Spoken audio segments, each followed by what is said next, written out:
Thank you, PAC 2060. You guys can all have a seat. As we get started, I just want to thank all our audience for coming today. We appreciate it. I also wanted to thank all our candidates and their families for the service and the commitment they made.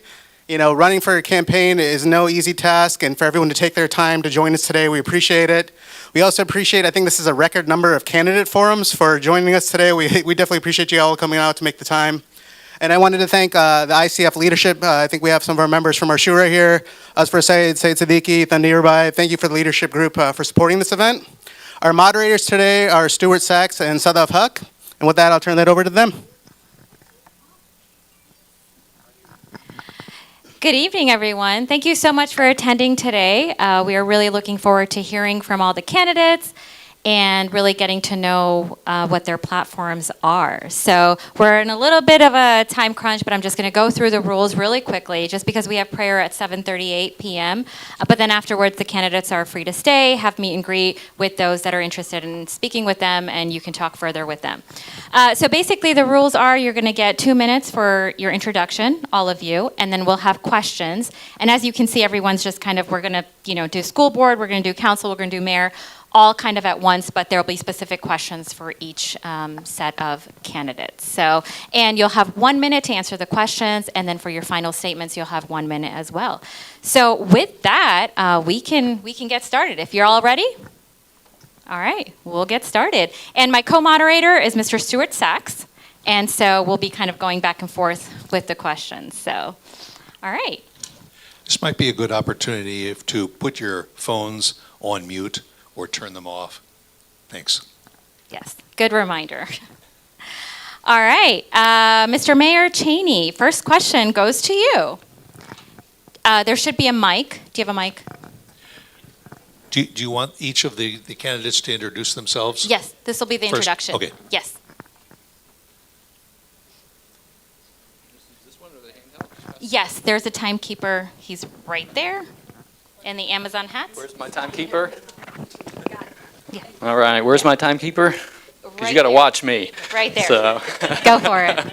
All right, good evening. My name's Jeff Cheney, proud to be with you, and I've been honored to serve you as your mayor for the last 6 years. Prior to that, I was your council member for 9 years. You know, my time with ICF goes back from the very beginning, from the humble days on Main Street, you know, when y'all came to City Council to get approval, and I supported you with that and seen you grown all these years in building your new building here.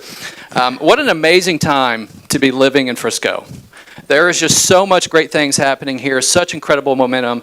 The eyes of the country are literally envious of what's happening here in Frisco, and I'm proud to be a part of it and have such an amazing team. The first things that we like to focus on here in Frisco is always family first and quality of life aspects. And some things that we've done over the last 6 years included an exciting weekend just a few weeks ago where we opened our state-of-the-art $60 million library, which is really going to be the heart and soul of this community. I hope you've all gotten to see it. It is phenomenal. It's going to get national awards. We have made a huge effort into our parks, our trail systems. Education here in our community is first and foremost. Obviously, our Frisco ISD partners are our most important partners, but we have a lot of educational partners in this community. And we started growing our collegiate level with Collin College investing in the new tech center and doing what is seemingly the impossible for many cities, which is bringing a tier 1 research institution to your community, which we started negotiations on a little over 5 years ago and have opened the doors here just a few short months ago to 5,000 students, and already having conversations about what that next phase of UNT Frisco looks like. We've built out our entire trail network. We've opened a new senior center at the Grove. So everything that we're doing here in Frisco is best in class and focused on quality life. How do we pay for that? So we pay for it through economic development, not by going to the taxpayers to ask for you to pay for it. And so we brought the best of the best as far as businesses here to our community. For decades, we talked about getting a Fortune 500 company here in Frisco. We landed our first in Keurig Dr. Pepper a few years ago, followed that up with our first Fortune 100 company in TIAA, and our economic development team has had the most successful year they've ever had. Looking forward to further discussion, and thank you for being here.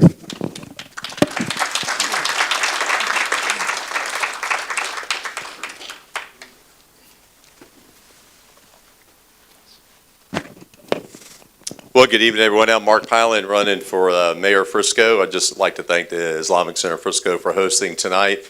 Certainly is an honor to be here. I've lived in Frisco for 10 years. Wife and my daughter she's a junior in high school right now. A lot of you I know, I met before. I've seen you through the years. I've been in local government and public service for 43 years. 20 of those have been in executive leadership in a couple different cities. First city was Virginia Beach, which is just under 500,000 people. The second was a county, a very large county in Central Florida, which is actually over 500,000 people. And then I've spent 9.5 years as the fire chief here in Frisco, just recently retired at the end of September. I've also had an opportunity to serve with the Federal Emergency Management Agency with some search and rescue teams going to a lot of disasters across this country and also internationally. When I look at service, I'm not a politician. I know that sounds kind of strange being up here in this type of forum. I'm a public servant, and that's what I've been all my life. And I believe bringing public service is what we need as a mayor here in the city of Frisco, is someone who's got a servant heart and is well-versed in public service. We're pro-development, love developments. I've probably been on every major project in this city in the past 10 years. They all come through the fire department, as I was fire chief here. All those developments come through here. I've seen all of those major developments, work with the developers. But the key piece is at the top of the organization chart at Frisco are citizens. It's not the mayor, it's not the city council, it's citizens. And our campaign is about putting citizens first. Their voice needs to be heard. Their voice needs to matter. They're the ones that are in charge. Be at the top of the org chart, you say, who's in charge? They're in charge. So we want to make sure the citizens have a seat at the table with the developers, because these developments affect their communities, where they have their homes, where they raise their children, where they go to school, where they have neighborhoods.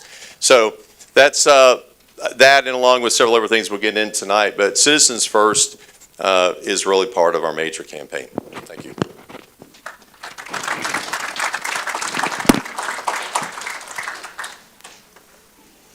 Hi. Whoop, nope, not on.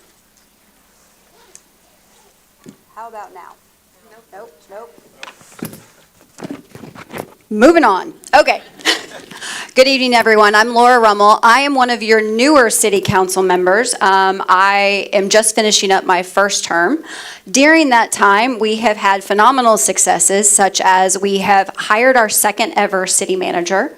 We instituted a senior tax freeze where your taxes never go up once you reach a certain age of 65. We've implemented an additional homestead exemption up to 12.5% with the intent to do more of that. And I sit on our budget and audit committee helping to do that. And then finally, we opened a trail for Grand Park. I've been a resident since 2002. We have been hearing about that for a very, very long time. So while it's a start, we still have more to do, and I'm very excited to be a part of that. So a little bit about me. My husband Hayden is in the back room and is probably the most well-known husband in Frisco, other than maybe most well-known spouse, other than maybe Dana. But he's known as Mr. Laura, so please go say hi to him while you're here. My priorities for Frisco include our infrastructure. We're growing rapidly. We need to make sure that we're maintaining that. And that's everything from within our city infrastructure. That's our staff, that's our roads, everything that ensures that the city itself is in place. Second, I'm about smart growth, making sure that we're growing the right way as we move towards build out. We're 75% built out, but we're about 98% zoned now. So what does that look like as we continue to finalize our city?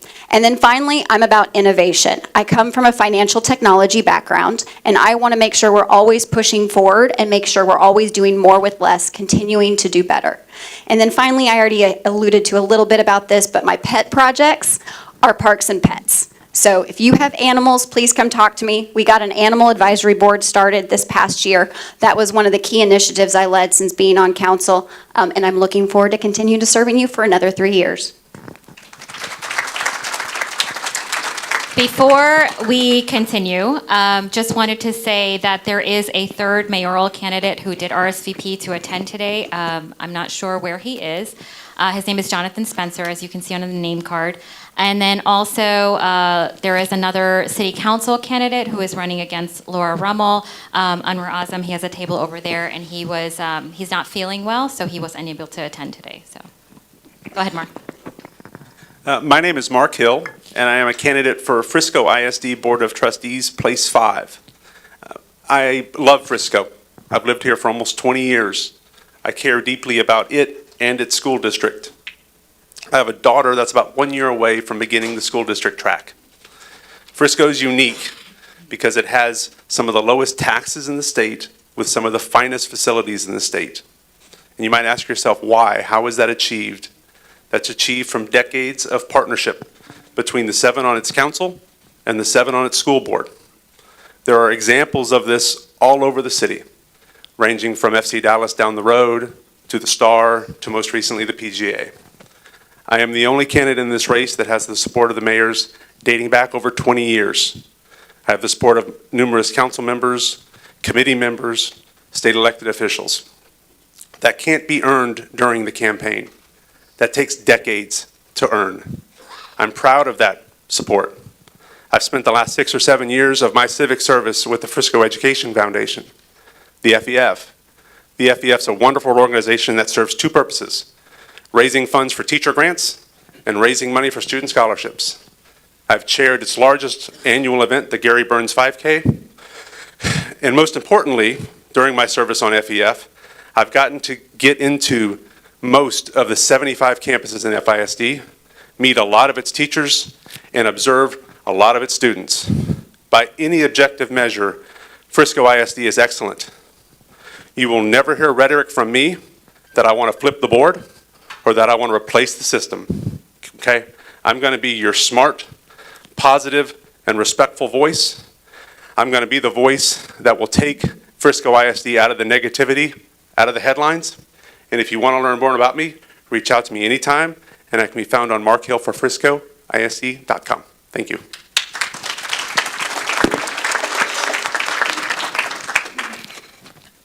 Well, hello, everybody. My name is Susan Kershaw. I'm running for Frisco ISD Board of Trustees, place number 5, and it's good to be here tonight. But I want to tell you why I'm here tonight. And my journey started about 1.5 years ago when one of my 2 FISD students alerted me to pure filth that they found that was being passed around in one of the school libraries.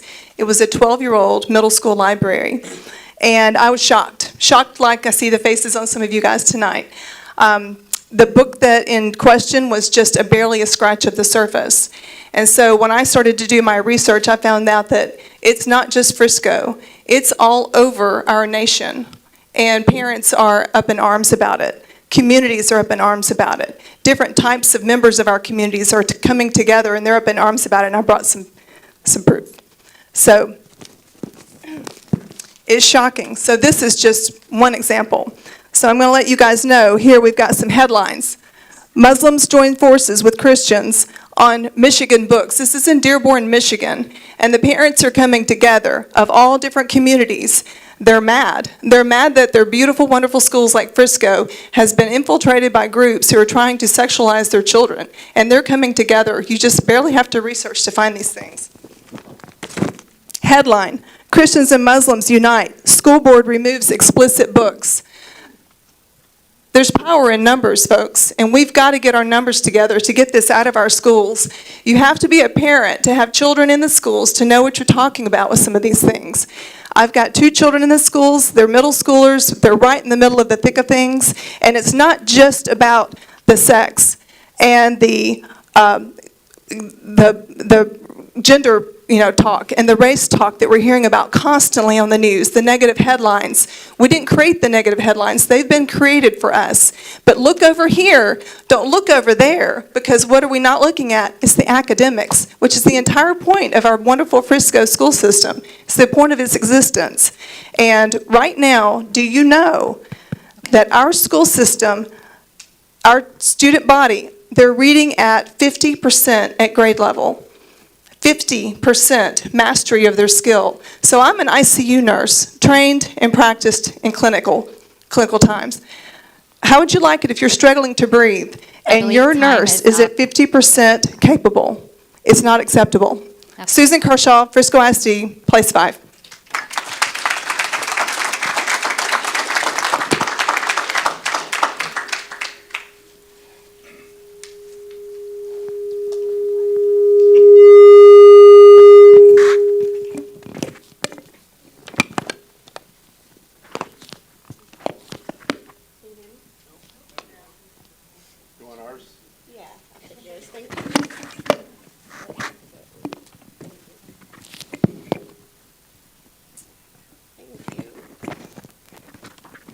Thank you. Good evening, everyone. My name is Danette Davis, and I am running for re-election to Frisco Independent School District Board of Trustees, Place 4. I have been in Frisco ISD for the past 11 years. I have 3 girls that have been and continue to be in Frisco ISD. I currently have a sophomore in college. She's flying planes, a product of Frisco ISD. I currently have a senior at Frisco High who is planning to graduate in the inaugural IB program class of 2023, a product of Frisco ISD. And the baby will continue her education next year as a middle schooler in Frisco ISD. For the past 826 days.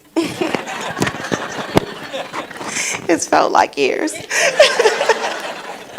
826 days, I have served as your Frisco ISD Board of Trustees. During that time, I've had the pleasure of opening 3 new schools in our ever-growing community, thanks to our partnership with the City of Frisco and our public and private partnerships that we also possess. During my first term, I have had the opportunity again to open those 3 schools. I voted on our long-awaited Performing Arts Center, and I also serve on the Frisco Education Foundation as an honorary member. As a destination district, we have continued to grow over the past 3 years, even during COVID, to 67,000 plus students and 9,000 employees. I want to continue the work that I have done. I have hit the ground running from the moment I was sworn in ensuring that our curriculum and instruction needs are being met by our students. As an 18-year educator, I have an undergraduate degree in child psychology, 2 master's degrees in education, and I am currently a doctoral candidate, all of which I have been able to bring as expertise into our current board. I'm thankful for the work that we have absolutely done, things that we have done right, and things that we absolutely could do better. Time. Thank you. Danette Davis, Place 4.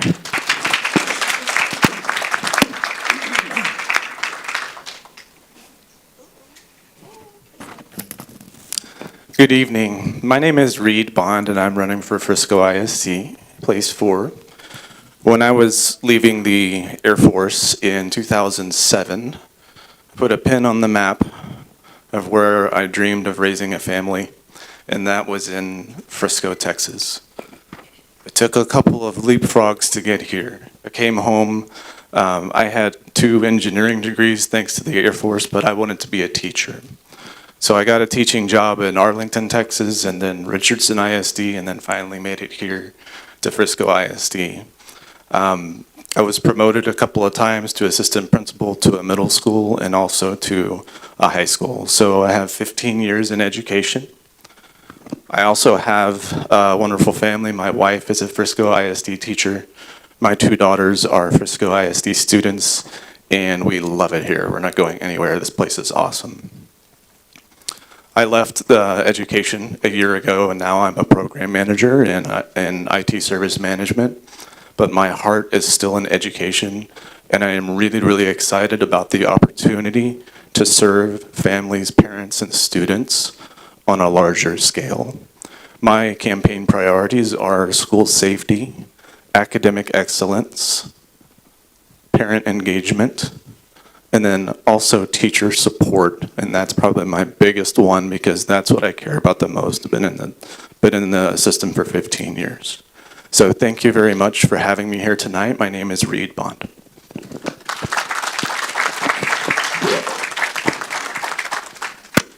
My name's Brian Livingston, and I've got the easiest job up here tonight. I'm running for re-election unopposed. So thank you all for not running against me this time. I'm going to be real brief so that we have time for the rest of the candidates to speak more, but I wanted to thank the ICF for having this. The first year you hosted the event, I had just lost my mother, so I went to a family Easter event. And the second time I ran was the longest race ever, was Sadaf and COVID.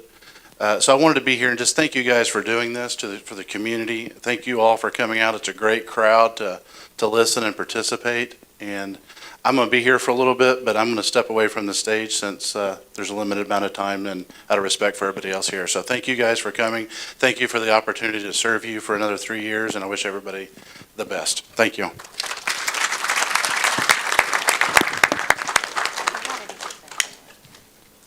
Okay, thank you so much. Now we'll get into the question portion. And do you want me to go? Okay, all right, I'll start it off. Okay, so first question, Jeff, you're in the hot seat. Lucky you. We'll start with you. First question is, what do you want to remain, what do you want to do when you remain mayor or be mayor? 1 minute or 2 minutes? 1 minute? Okay, I'll be quick.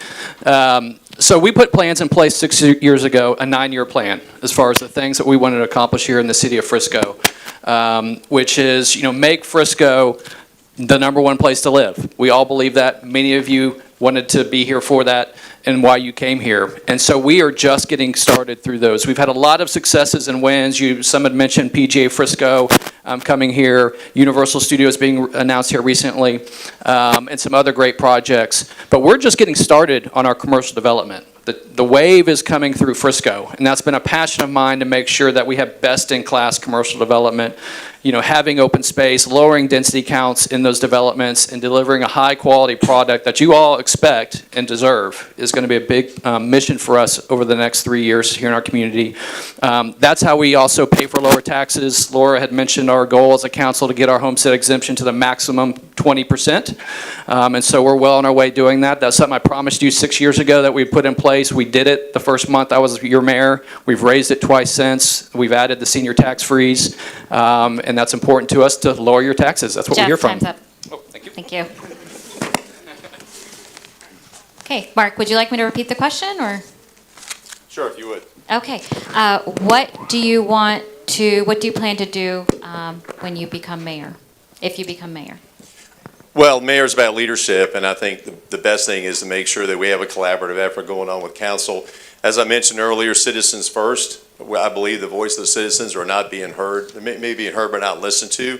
We look at property taxes. I think when we talk about bringing businesses here, that's great, and we have economic incentives that but we're giving away a lot of personal property incentives to businesses that don't need them.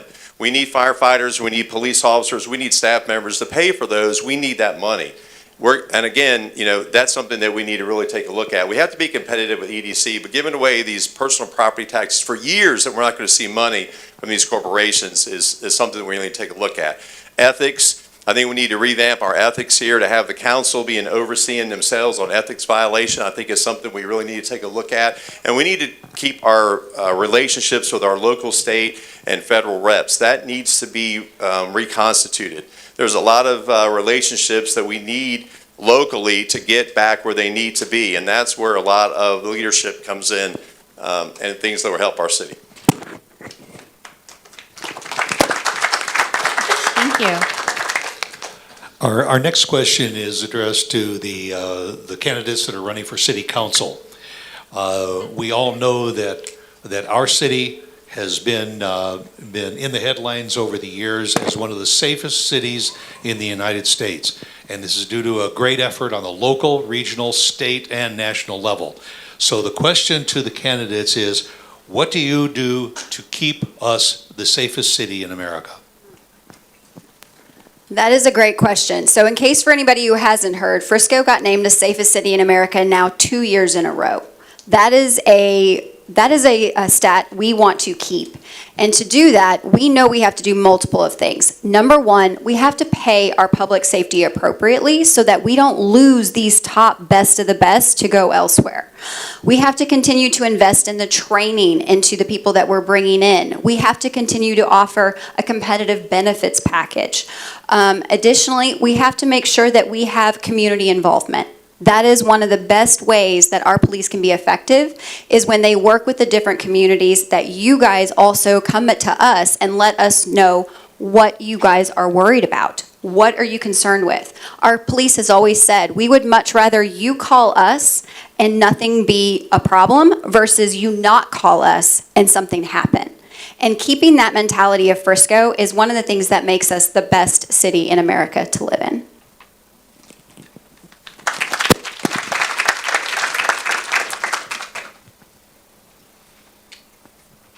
Okay, well, we will move on to school board now. First question, Mark, school safety is a concern. How do we keep our kids safe, and do we need to do more? That's an excellent question. And, one of my primary themes of this campaign is praising the excellence that is FISD. People move here in droves because of the excellence of this ISD. One of the reasons is its safety. So Frisco, to the Frisco ISD, to those that aren't aware, has an excellent partnership with the Frisco Police Department and has what's called an SRO program in all of its schools. And so what that has resulted in is some of the safest environments for learning that I'm aware of at all. In fact, there's data that will show that there was a response time of 2 minutes for any type of emergency incident. And so from a safety perspective, Frisco leads now because of the leadership it has and it's established. And again, I go back to relationships. Relationships matter. And in this case, it's the relationship with the PD. And so that has created a very safe culture in FISD that I intend to keep.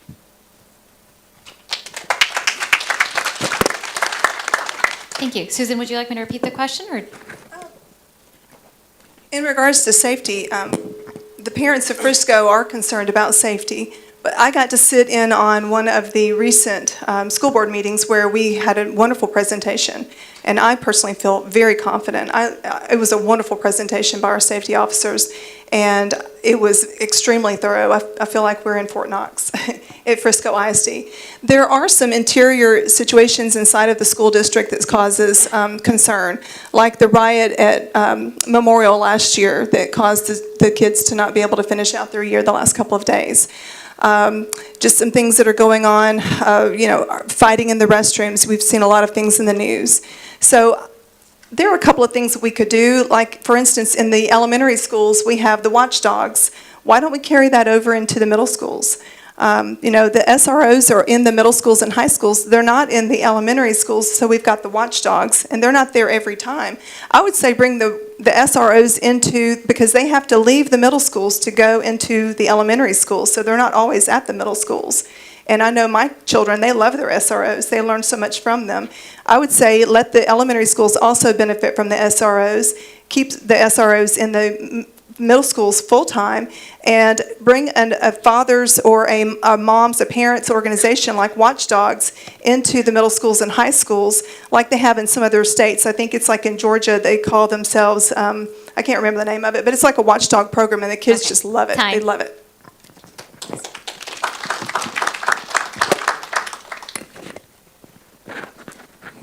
Student safety is a top priority for Frisco Independent School District. So much so, when we watched all over the world things that were transpiring on campuses, elementary and high school alike, Frisco Independent School District decided to ramp up what we already had or what we already knew of to be state of the art. We hired 6 additional SROs from both the Frisco, Plano, McKinney, and Little Elm cities that all feed into Frisco ISD. And one of the great things that we love about our partnerships with all of the cities that combine and make up Frisco ISD is that they're always a call away. Additionally, in addition to all of the 6 that were hired, we created a rotating system within our elementary schools. And so now, even though it is Fort Knox and you cannot get through the door, I've tried, you definitely still have SROs that are circulating throughout all of our elementary campuses, and they can usually be found in the very front. Thank you.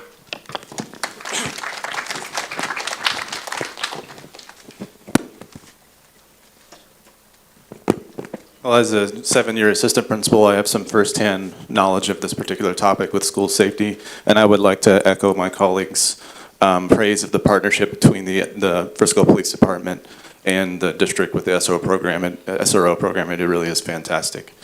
Last school year, on my campus, there were between 50 and 60 arrests for felonies, handcuffs on kids taken out of the school. There's a complex problem that led to that. And I would like to say that we have a perfect and pristine and perfectly safe school district and city as well, but we don't. We have problems. We can solve those problems. We do not currently use Chapter 37 of the Texas Education Code to its fullest extent to respond to felony offenses on our campuses.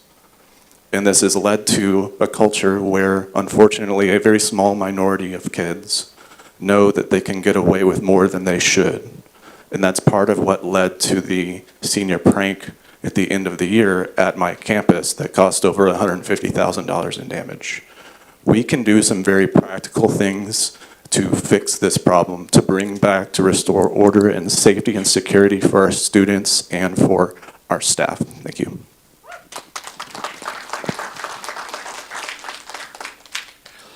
Our next question is to our mayoral candidates. If you would like to pass the microphone down to this end of the table.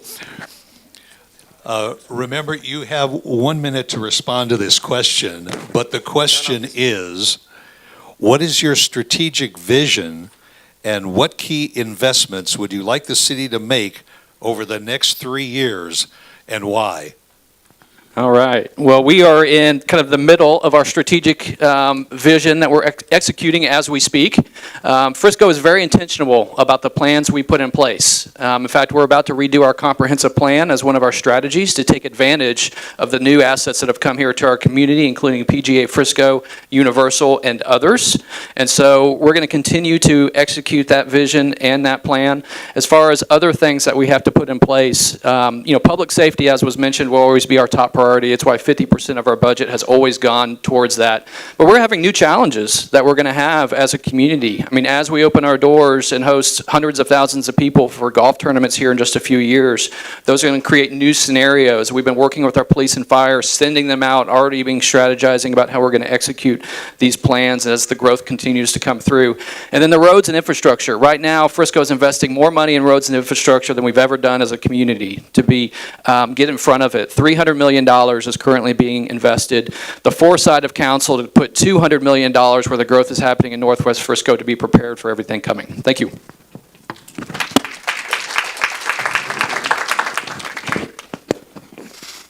Well, I'll echo a couple of things. First of all, I think what's troubling for me, the city has a comprehensive growth plan, and they're redoing it right now, but this city has no strategic plan. They have a strategic plan for growth, but no strategic plan for anything else. I've been the department director for 10 years of the city. I've seen the back of the house. I know how the city operates. The fire department has a strategic plan. We've had one for several years. The departments do, but the city of Frisco does not have a comprehensive strategic plan about how the city is going to operate other than growth. We're more than growth. Growth is a big part of the city, but we're more than that. We've got to make investments in items that are already on the ground, the infrastructure that's already here. Opening new facilities is great, and we certainly want to do that, but we got to take care of what is on the ground. The roads, the parks, the infrastructure, the city facilities that we can't lose sight of that need attention until we keep looking at what we're cutting ribbons on and paying attention to that, and then we find out that the city behind us or in some parts of our city is neglected. And that we haven't made the proper investments in that. So I think strategically we got to make sure that we don't let that lose sight of that.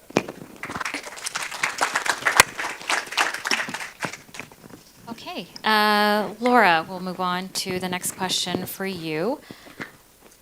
How do we what challenges do you see the city facing in the next 3 years, and how do you propose we overcome those challenges?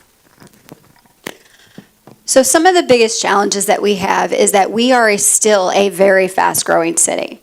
And something that maybe people don't always realize is that when some of these developments come into our city, the developers pay for some of that, some of the area roads. They support that. So while we have all this fast growth that's coming, we also have a period of area where it is aging. And we had all this aging that happened all at the same time about 20 years ago, and all of that is now starting to get old. So all of that was previously done by developers, we now have to go and we have to pay, and we need to maintain. And none of us want to sacrifice our quality of life, right? We love Frisco. We want it to stay the top city to live, so we have to make those investments. So prioritizing the investments the best way possible, where we are affecting the biggest needs, where it's going to affect the most amount of people, is the most strategic way that we can use our budget funding. Or in a case like now where we have a bond election coming up, we may come to you. And instead of using that city's budget for that first year, we spread it out over 20 years.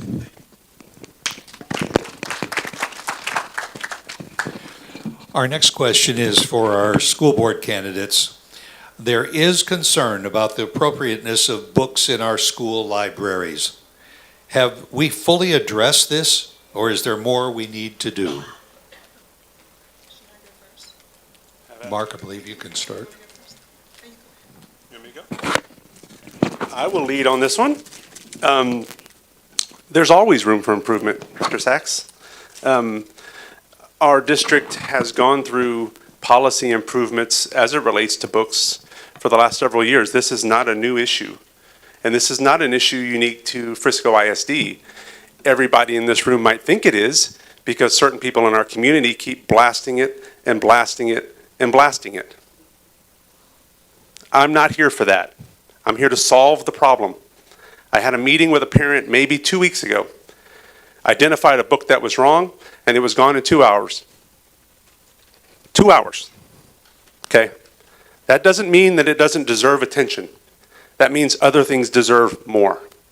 And so I will be here to help address that problem in the future as needed, but I will also be the voice to bring forward-looking things to this agenda. Thank you. Well, I'm not a well-connected attorney. I'm just a mom with 2 kids in the school district. And when my child alerted me to the sexual book that he found in the school library, I had to go through a long, laborious process, and it wasn't 2 hours. It was per policy, per protocol, in the 15-day window of limitations that was allowed, or they could throw my objection out. It is, for the parents to have to go through this, it is an insult. It is obvious that these books have no place in the schools. It's not about demographics. That's the argument, that these children have a right to know the different demographics of, whatever the demographics are. This is sexual behavior that we're teaching our children by these books. We do not have comprehensive sex education in the state of Texas, or do we? The school board knows that these books are there. The administration knows, the principals know, the librarians know. They could take the books out if they wanted to, because it is common sense and it would be common decency to do that, but they don't do it. However, in Dearborn, Michigan, they did do that. The school board took them right out. They are the ones that are connected. The school board is the connection. They're the ones who have the wherewithal. They can get it done, and that's what I plan to do.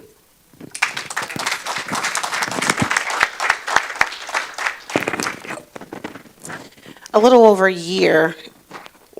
a little over 1 year, we have been working to improve the policies and procedures that correlate with books in our libraries, whether they are inappropriate books in our libraries or books that are appropriate and deserve to be. I have gone through and read some of the books that were challenged on a level 3.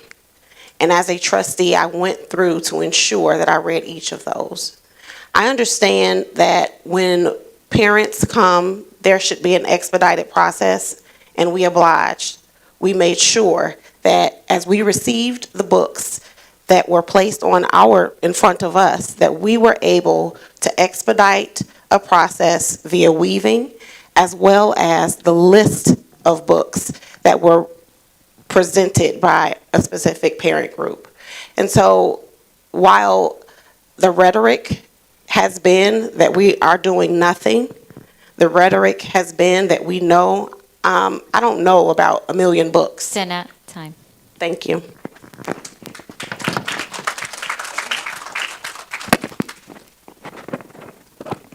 I think the original question was, is it something along the lines of, is it still a problem or have we solved it? I think that we shouldn't be naive. There are unfortunately forces in our society that want these materials in our libraries. I had a similar experience like what Mark said. When I was an assistant principal, I would find it in the library, take it out, not 2 hours, 2 minutes, done, right? But the problem is larger because we have these book vendors that include large packages of publication material, and they have deals with other publishers, and those ideologically oriented people get those books into those vendor packages. As a trustee, I want to thoroughly examine our contracts with certain vendors and tell them, if you're not going to do something about this, then we're not going to do business with you anymore. Thank you. Okay, back to the mayoral questions. We're going to change it up a little bit. Mark, we're going to have you go first. Of course, you're in the Islamic Center of Frisco, so we're going to ask a question that's catered to our community. But in your opinion, what impact has the Muslim community made to the city of Frisco?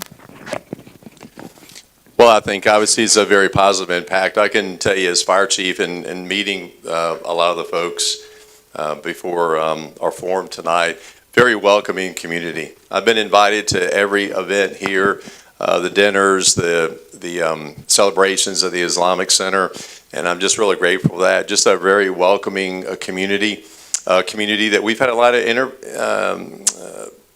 interaction with as the fire department in terms of welcoming us. The dinners that are held here, they said, please bring everybody. We bring our command staff in here, meet a lot of the folks that are members here. We had a really good conversations this evening with a lot of people that I've known as fire chief. So the impact has been extremely positive in this community. And I just really, just from a personal viewpoint, just I really appreciate the welcoming aspect of this community here at the Islamic Center.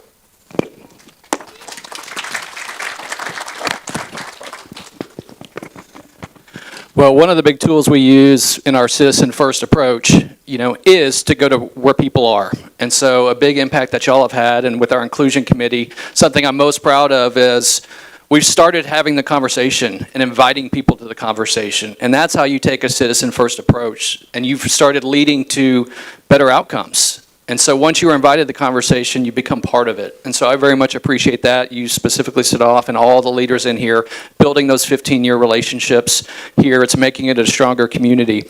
But you're also leading those conversations, how you open the doors here and let all religions and faiths come through to learn about what's happening here, making people curious and sharing those conversations is helping this community greatly. The clinics and the nurse, and I know you're going to add dental to the plans. Free clinics is happening here. They're serving the residents here that can't afford their own health care.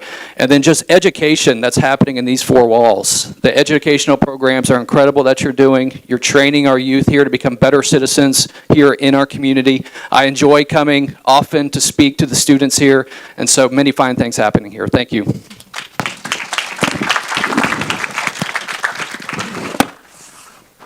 Next question is to Laura. What ideas do you have to maintain or even lower our property taxes? One of my favorite questions. So one of the debates that we have is how much commercial do we bring in? How much can we bring into Frisco without overpowering commercial into our residential community? If we didn't have any commercial, that means all the property owners have to pay for everything, and we don't want to do that. So there's a balance. We have to make sure that we have the right balance of commercial coming in to help offset some of that structure. Additionally, sales tax is a great way for us to continue to get money. There's been a lot of talk about tourism recently, and the more sales tax that we get from big events and people coming in to events like our mall and spending their tax dollars here, that helps us to do that. So finding the right balance between commercial, tourism, and our existing property tax help us to balance everything out and ultimately allow us to reduce property taxes. As we continue to have more and more people move in, that also creates some efficiencies across the entire city and allows us to make the right balance. Thank you.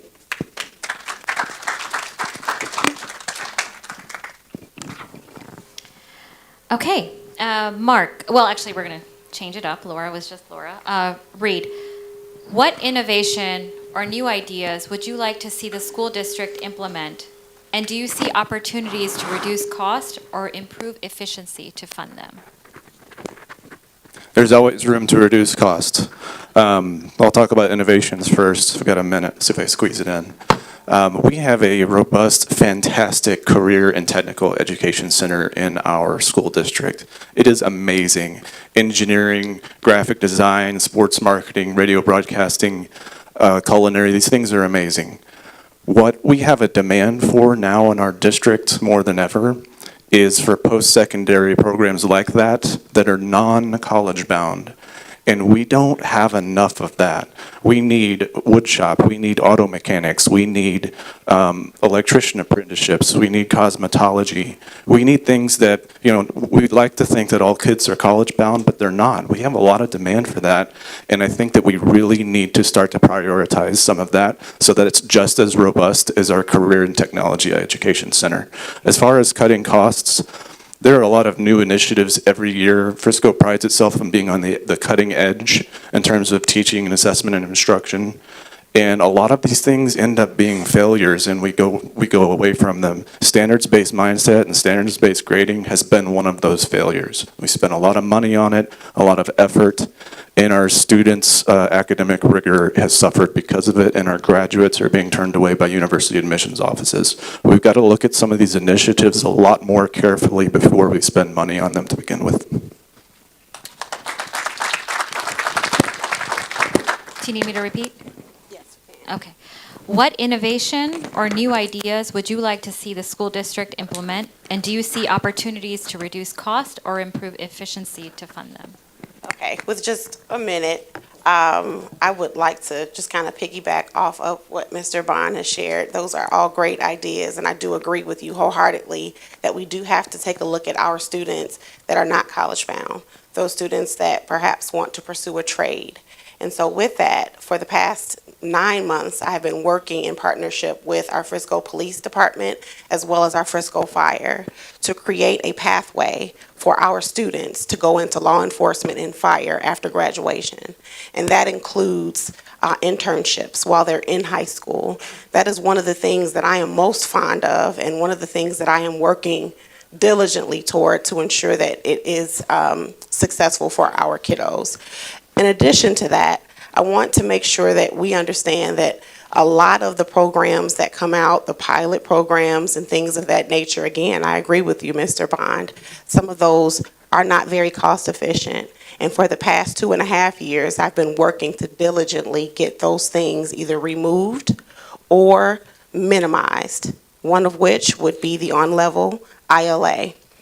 As soon as I was sworn in, I found out that that had already been voted on, and I immediately began speaking with our curriculum and instruction team, and as of February, or either January, it has been removed from our curriculum.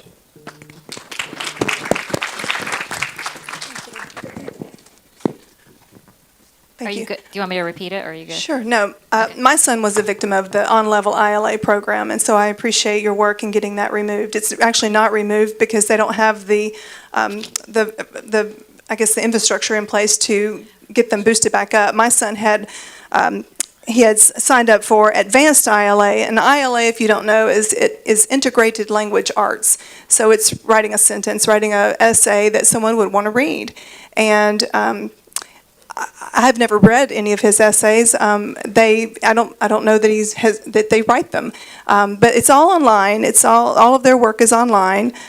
He never got the chance to be a part of this advanced program because it was not offered to half of the middle schools. So what they're doing and what they're talking about are experiments on our children, and so they created these programs before you came on, and it's an experiment on our children, like I said, and it was only half of the middle schools. My son drew the short straw, and so he had to deal with that along with all the other children, all of them. And I would appreciate for them to include an full informed consent for the parents to be aware of these experiments that they're doing on our children academically, and for us to have the option to opt out.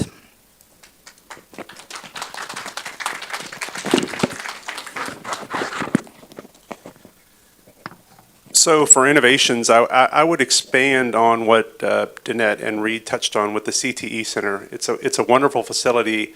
However, I would expand a little bit in that there actually are quite a few programs at the CTE that are specifically intended for those that aren't college-bound, and I'll just touch on a couple.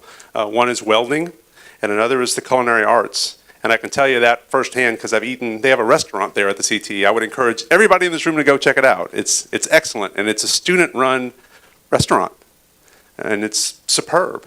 And it's just some examples. The CTE is actually going through an expansion right now to broaden the engagement and to broaden the reach, because less than 10% of the students have the ability to go to it. And so that's one of the things. But I really wanted to touch on innovation with, and I'm going to go back to my Frisco Education Foundation days, because one of the things we get to do is we get to see and hear from teachers.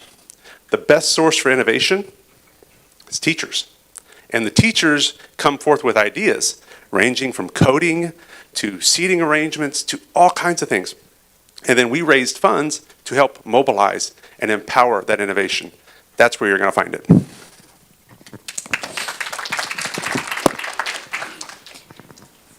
Okay, so now we're going to move on to the portion where the audience gets to ask a question. If you would like to ask a question, please send in a card. We have people that are taking some questions. We have some questions right now. We have limited time before we get to closing comments. But one question that we have that was sent in is for Mark. How different is your strategy than Jeff's? And you'll have 1 minute. Well, I just think I see things a little differently. I believe, like I said earlier, I see citizens first. I say we've seen an example lately of a development case here where I don't believe citizens were first. I met with a group that told me on the Saturday before a vote was taken on a Tuesday that the council had the votes to move the project at Universal forward, and before they even had the meeting on Tuesday. I believe that the difference in me is that I believe that would not happen. I believe that we would keep that vote individual until the final vote on Tuesday night. There were several things that were changed on that Universal project, significant changes the night of the vote that I would have tabled that vote. It shouldn't have gone forward. The other piece is I would have some campaign reform. There's a lot of money that's going into these campaigns. Look at the Treasurer's report online and you can see people that are donating to these campaigns, which is all well and good. But when those people bring development cases or their cases in front of council and they're given that kind of money, government is about perception. And I would just say that we need to look at the Plano model, which says that you give over $1,000, then you would have to recuse yourself. If that person came up to you with any kind of case, that you'd have to recuse yourself for conflict of interest. And I think we really need to take a look at that.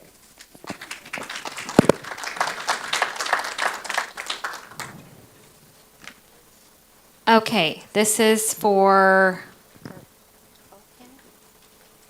Jeff.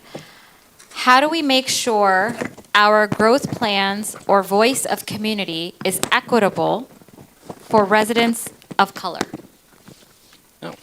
Well, a big piece of that is having conversations with people. And so, as I mentioned before, going out to all four corners of our community, making sure that all 235,000 residents are heard, do become a big piece of that.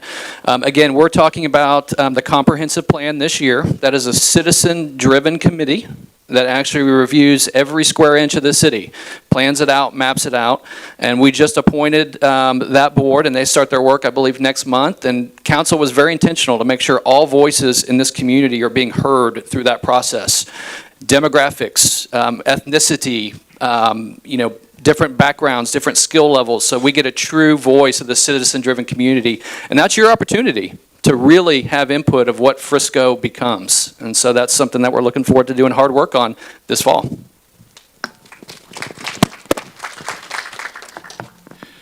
I was just handed several questions, of which I'm trying to review. But one of the easiest ones is for Laura. Where is the animal shelter? Oh, that's a sore topic for me. So for those of you who do not know, we have been talking about whether or not Frisco needs an animal shelter. This is something as a citizen, even before on council, has been something that I've been advocating for. So for those who are not aware, we brought it before a bond election. The night of the bond election, we were advised that if the bond were to go through, the verbiage would have to be, basically the verbiage as written stated that we had to run the shelter ourselves. And that was never the intent. Animal services belongs under our police department. They are not experts in running an animal shelter. They're just not. However, there are multiple partners out there in other cities that use partners like this to run their shelter. So what we're doing now is we've taken it back. We are going to analyze it, and our city staff is working on a project right now. I have personally found 5 different partners that they could vet and analyze to see if they're a good fit for us. And they're supposed to bring that back to council middle of next month. So very interested to see what they come up with and to also see potentially how we can fund that. We have a lot of questions from the people here, so just remind everyone that if we can keep the answers to a minute. The next question is to Ms. Davis. We, as a Muslim community, is concerned about the same bullying in high school ILA classes, where some teachers broadcasted videos of terrorists from extreme organizations. Why the ISD allows such an act in the Frisco ISD, which targets certain religions? Testing. Thank you. So as it relates to different things that take place in the classroom, I think the first thing that I would share with parents is to understand that there is a grievance process, and you don't have to always wait until either the end of the school year or until it's too late to take care of a situation. And so that first line of defense is actually your campus administrator. By the time it gets to myself and the 6 other trustees that are on the board, it is at a level 3.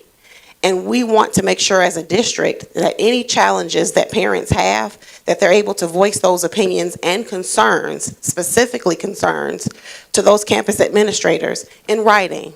Don't just call or have a conversation, but please put it in writing so that if it escalates, you have a paper trail and we're able to identify the source of the issue and we can get to that concern.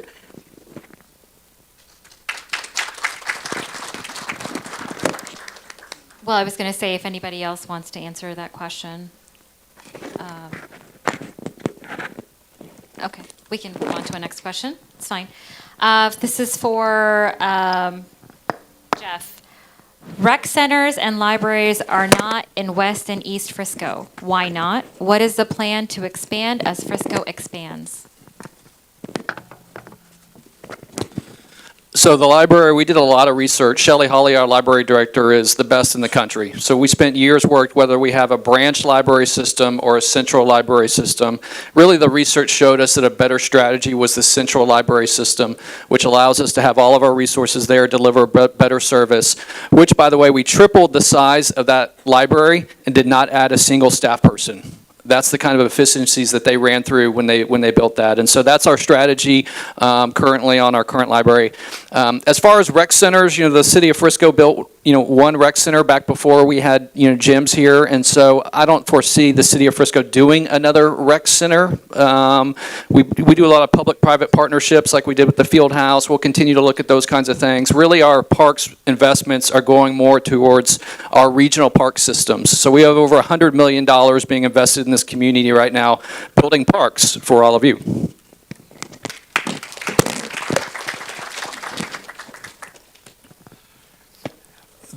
This is a question that is addressed to the candidates running for school board. Do you think parents deserve a voice in education of their children?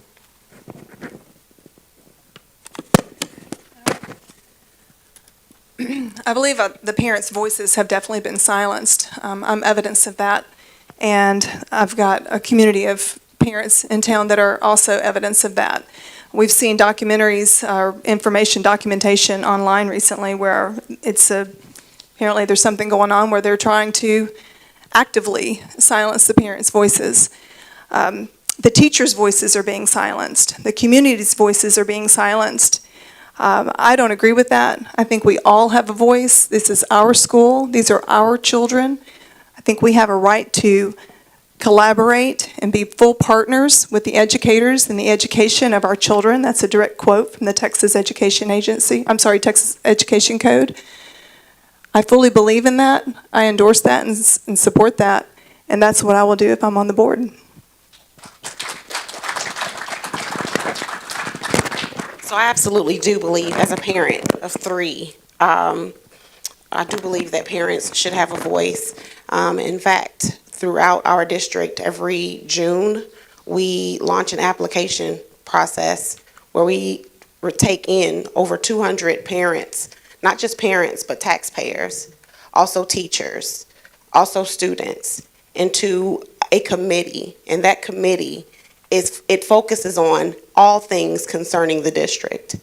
And if you have never served on any of those committees or even signed up, you are probably doing a disservice to our kids. When I moved here in 2012, the first thing I did was sign up to become a member of the PTA.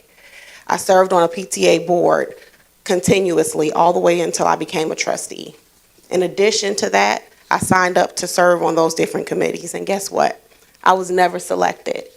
Never selected to serve on those committees. However, I was involved in all 4 schools for 3 of my girls.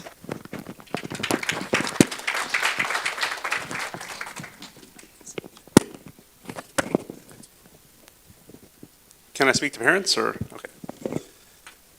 So, as a father of a daughter that's 1 year away from going into the ISD, yeah, parents matter. And when you think of the excellence that is the Frisco ISD, what's the foundation of that? And the first thing that comes to my mind is parents. A lot of y'all here today do what every single day? You entrust your kids to go to a school to learn and for their well-being every day. And so parents are the foundation of what we as a district are. It's you parents that are making us an excellent district. It's you parents that are helping raise these kids with our excellent teachers that are keeping us A-rated, keeping us in the top 10%. On the board, I will be a supporter of parents. I will push for initiatives and policies that increase transparency and that increase accessibility throughout my term on the board for parents.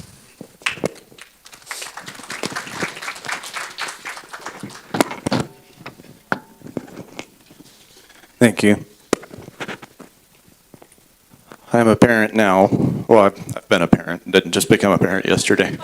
But I was an employee before and a parent. Now I'm a parent. Okay. Anyway, we have some work to do with trust between our community and our district right now. I'd like to say things are perfect and great. They're not. There's a large portion of parents out there that feel like their voices are not being heard. We have some work to do on both sides.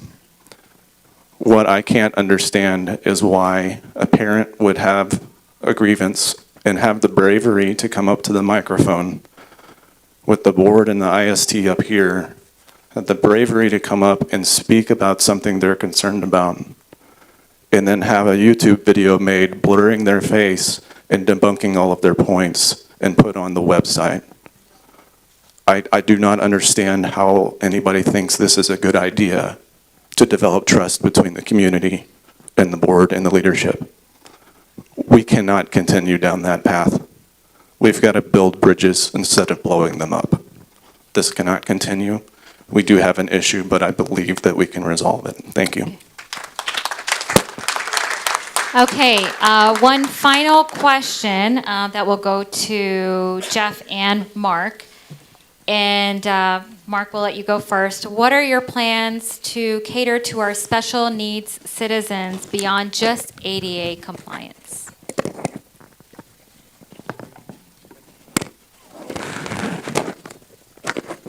Well, there's a lot of special needs children and adults in this community.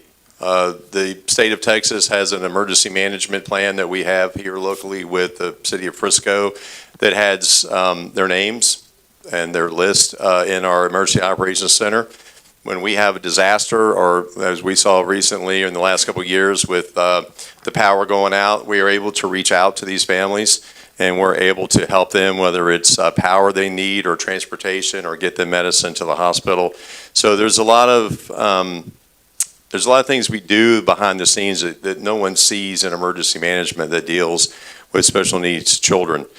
We also visit them. We bring fire department into different birthday parties and different events with these children to help them feel normal, to help them feel like they're like the rest of the children in their school system and their class. And our firefighters do a great job in that, and our paramedics, and of course our public education group. We have some great public education educators in our safety town.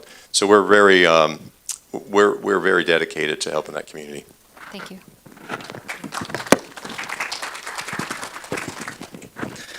Yeah, I'll just add, it kind of started when the community here in Frisco built Hope Park. That was a community-built project. In fact, the ladder that I built was not well done, but it is still standing. So, that's something that, that has been a citizen-led issue. Our library, when we built that with the programming that went in place there, I know there was a lot of conversations that happened. But I would just like to say, whoever asked that question, I would love for you to come see me afterwards, because I would love to hear your ideas about how we can better serve you in that regard. Thank you. Okay, with that, we're going to start with closing comments. I know there was a lot of questions that came from the audience. Unfortunately, we cannot ask all of them due to our time constraint. However, we'll start with closing comments. Mr. Bond, if you would like to go first, remember you have 1 minute.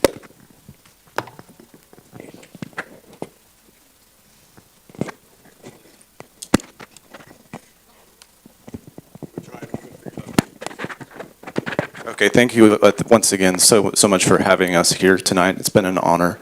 15 years in education. It's been my life's work, as well as serving the nation, serving the community. I'm extremely excited about the opportunity to continue to serve as a Frisco ISD trustee.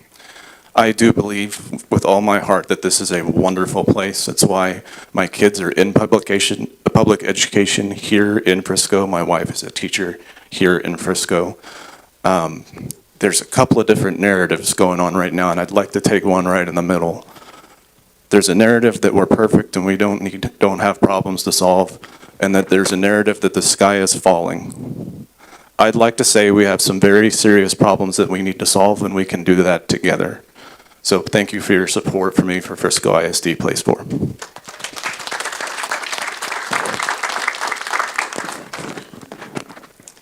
Well, thank you for having us here today. I appreciate the opportunity to come before you and just share my priorities and my platform as it relates to being your re-elected Frisco Independent School District, Frisco trustee, Place 4. 18 years, all I've ever known is education. All I have done is education. That was my first career opportunity, and even when I left the classroom, I continued as an education consultant. My role here on the board is simple. I will continue to bring a unique perspective to this board. I will continue to work on, as Mr. Bond shared, the challenges that we do have. Because we're not a perfect district. But as a trustee, my goal will and has been and will always be to work for our teachers and our students. They are our priority.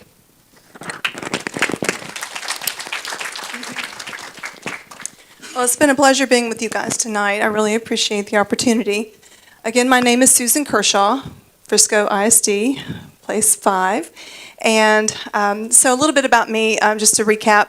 I am a first-generation college graduate, put myself through school the hard way, and actually had to have my minority waived so that I could wait tables and save my money, work all summer, work every weekend. And I have a bachelor degree from Ole Miss. Went back to school later and became an ICU nurse so that I could serve my community as a surgical trauma ICU nurse. I have a passion for service. I have a passion for children. I have a passion for people. I'm a people person. This is actually fun for me. I saw the scouts come in here earlier. I'm also an adult leader with a couple of scout organizations. We've got 2 children, and so since 2007, we've been through a few of them. So PAC 290, Troop 77, Troop 1260. So we teach hands-on, teach character, values, leadership skills. So these are the things that we model for the children, Thank you, and Susan. we teach hands-on. Time. Thank you. Thank you so Okay, Susan.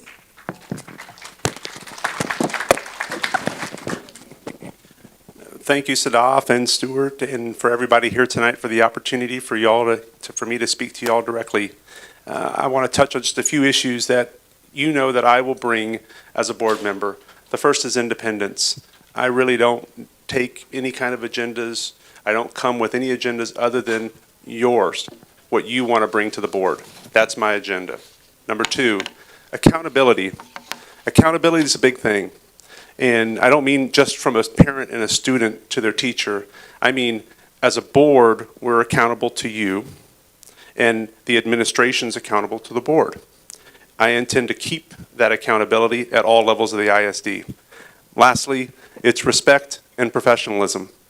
I have the ability to disagree with someone on an issue and then move on to the next one. That is sorely lacking in this district, guys. I will help lead through that, bring and bridge through some of this division so that we can get things that we really need done to our growing district. Thank you.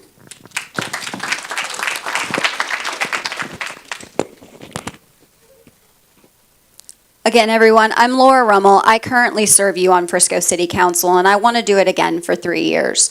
I have a track record to prove exactly what I am about. I can say that I have made the hard decisions. I've made what I believe is the right decisions as we've moved forward, and I can be judged on that. Additionally, you see me in your community frequently. This is not my first time here. This is also not my first time being engaged. Ask any of your leaders that are involved in our city who I am and what I'm about. They can tell you who they're supporting. And I just want to say thank you very much for having us back again. The last time I was here for a forum, I was 2 days post-surgery, and I was here. So thank you very much for giving us the opportunity yet again to come out and speak to you. I welcome any questions. I am always available. You can email me or call me. I respond to every single communication I get. I am here for you. Thank you.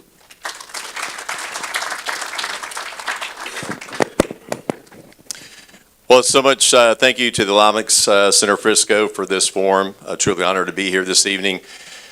You know, as Chief of the department, as I went to a lot of meetings and a lot of events, and I get the same question all the time, is what keeps you awake at night?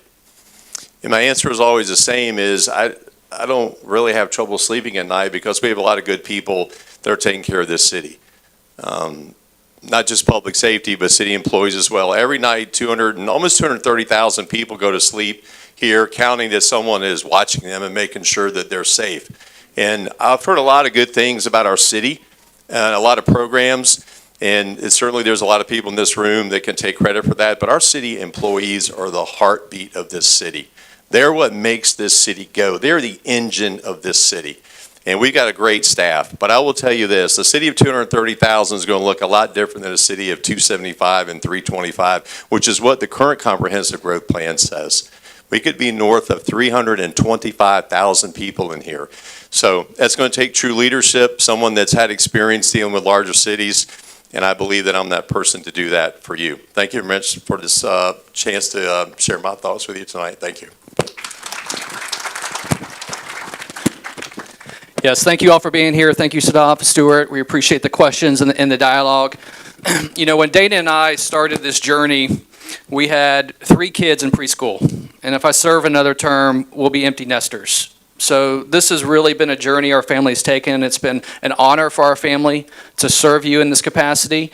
I consider it my biggest professional accomplishment to be your mayor. But I was asked before tonight, what is my favorite thing about Frisco? And my answer was the people in this community, the stories that I get to hear, the rich diversity that makes up the fabric of what we call Frisco. All of you are part of what we call Team Frisco. Team Frisco is not just your mayor council.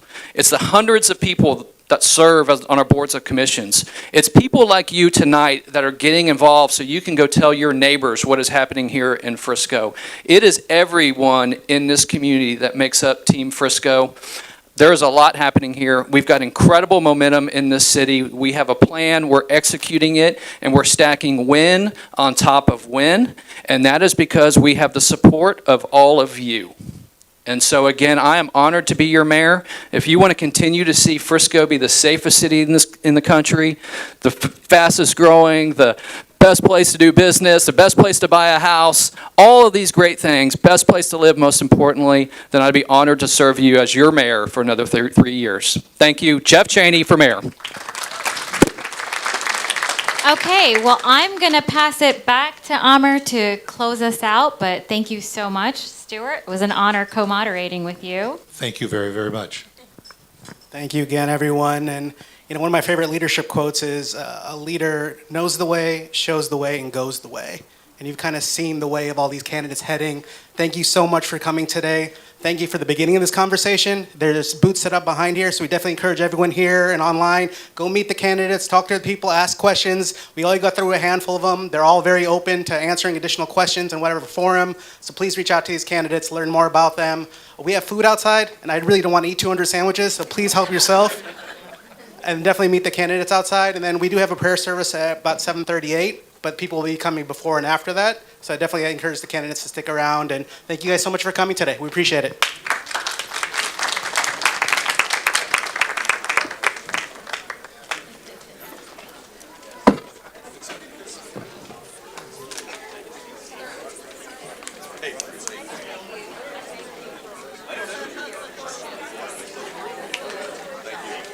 Hey.